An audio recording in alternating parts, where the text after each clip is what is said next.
So, overnight, Texas Governor Greg Abbott called on state troopers to track down and arrest Democratic state lawmakers. They left a special session in the Lone Star State to avoid a vote on redistricting that could greatly impact the midterm elections. Joining us now is NBC's Jay Gray to talk more about what's going on.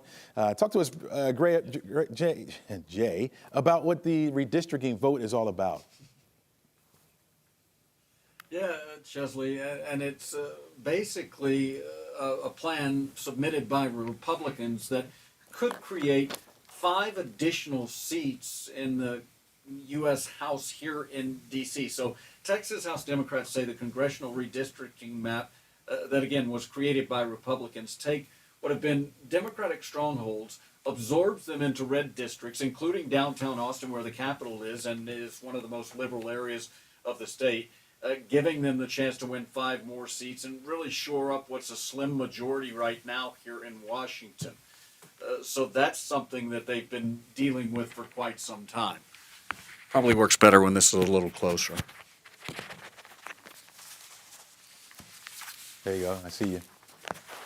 While you put your mic on, Jay, thank you so much. While you put your mic on, Jay, the governor says he'll do every measure legally to possibly force the Democrats back into the Capitol there in Austin. What could that include?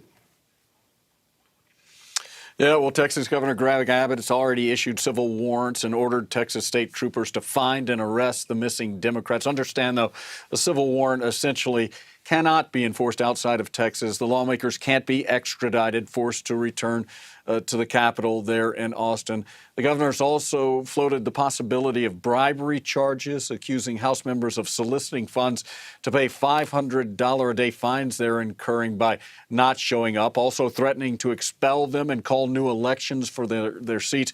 Both of those options would face serious questions over legality, whether they'd hold up in a legal challenge. And so those aren't very likely. And so what we have is a standoff that just continues. What are leaders in other blue states reacting to this? How are they reacting to it?